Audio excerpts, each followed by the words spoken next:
NASA का Artemis 2 50 सालों से ज्यादा में पहला क्रूड ल्यूनर मिशन है।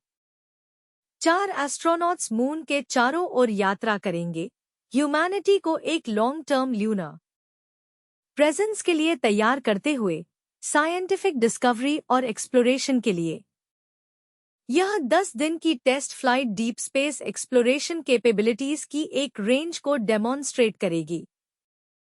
क्रू के साथ यह मिशन साबित करेगा कि ओरियन स्पेसक्राफ्ट एस्ट्रोनॉट्स को डीप स्पेस में जीवित रखने के लिए तैयार है और क्रू तथा ग्राउंड टीम्स को उन ऑपरेशंस का अभ्यास करने की अनुमति देगा जो फ्यूचर मिशंस की सफलता के लिए जरूरी हैं।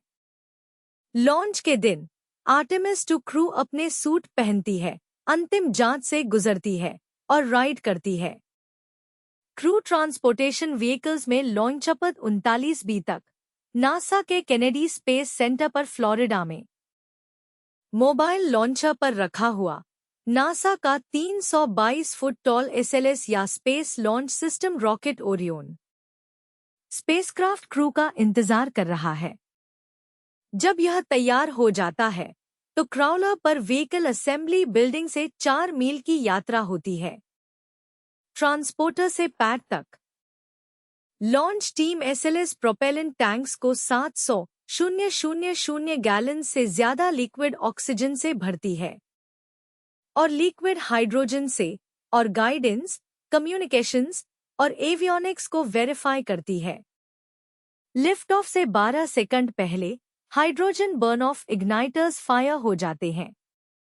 लगभग 6 सेकंड बाद रॉकेट के 4 RS-25 इंजन्स इग्नाइट हो जाते हैं।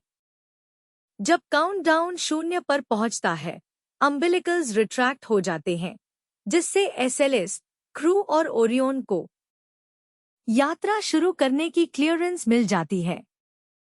यह 6 मिलियन पाउंड का मून रॉकेट 8.8 मिलियन पाउंड का थ्रस्ट पैदा करता है, तेजी से आगे बढ़ने के लिए स्पेस की ओर।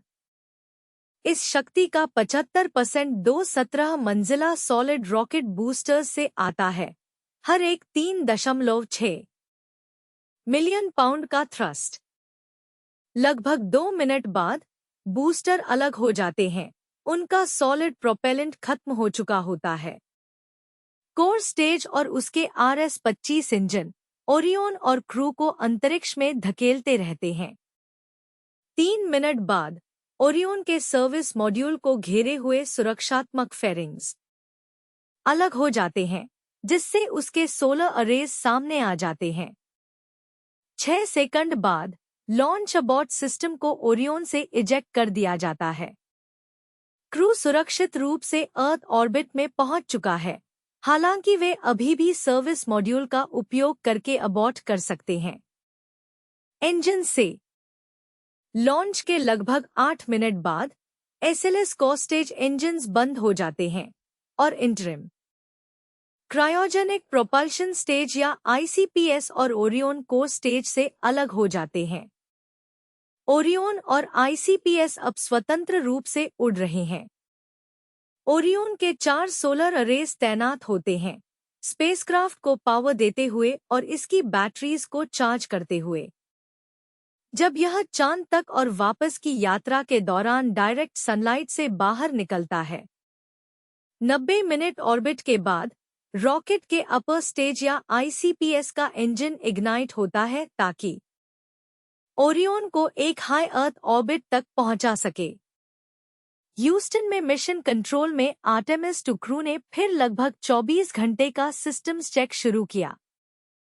जब एस्ट्रोनॉट अभी भी अर्थ के अपेक्षाकृत करीब थे, खुद को परिचित कराते हुए अगले कई दिनों के लिए उनका नया घर। एक बार हाई अर्थ ऑर्बिट में पहुंचने के बाद ओरियन अपर स्टेज से अलग हो जाता है।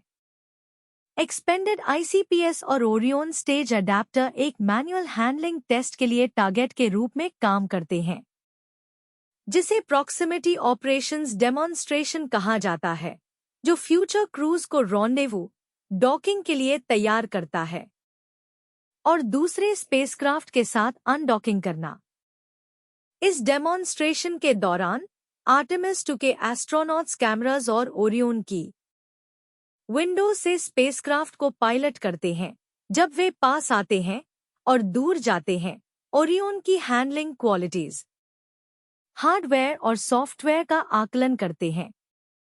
डेमोन्स्ट्रेशन के बाद स्पेसक्राफ्ट का डेटा कलेक्ट किया जाता है ताकि सिस्टम परफॉर्मेंस को वेरीफाई किया जा सके, जैसे कि लाइफ सपोर्ट, कम्युनिकेशंस और नेविगेशन, यह सुनिश्चित करते हुए कि ओरियन और क्रू आगे की वॉयज के लिए तैयार है। 23 घंटे बाद ओरियन का सर्विस मॉड्यूल ट्रांसल्यूनर इंजेक्शन बर्न या TLI परफॉर्म करता है, ओरियन को अर्थ ऑर्बिट से बाहर धकेलते हुए और मून तक लगभग 4 दिन की यात्रा पर भेजते हुए। आखिर में क्रू का फिगर 8 फ्लाइट पाथ अर्थ से 230,000 मील से भी ज्यादा दूर तक फैला है। इस यात्रा के दौरान एस्ट्रोनॉट स्पेसक्राफ्ट के सिस्टम्स का मूल्यांकन करते रहते हैं और अभ्यास करते हैं। इमरजेंसी प्रोसीजर्स का, जैसे रेडिएशन शेल्टर की टेस्टिंग करना। आर्टेमिस 2 क्रू लगभग 4,600 मील चांद से आगे यात्रा करता है, पहले इंसान बनते हुए, जो 50 सालों से ज्यादा समय में ल्यूनर फार साइड को देखेंगे।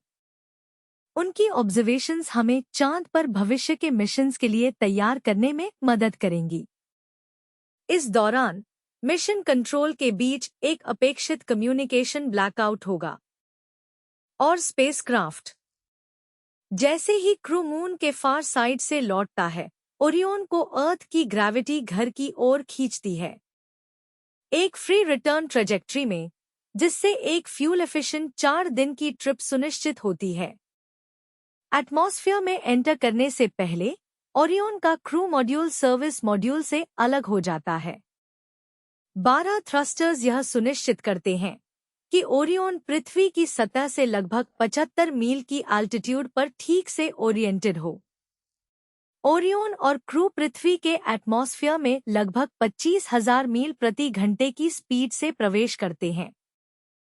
ग्रेविटी के बल से 4 गुना तक की दर से डीसेलरेट करते हुए क्रू को 4 गुना भारी महसूस होगा जितना वे पृथ्वी पर करते हैं। ओरियन का हीट शील्ड स्पेसक्राफ्ट को लगभग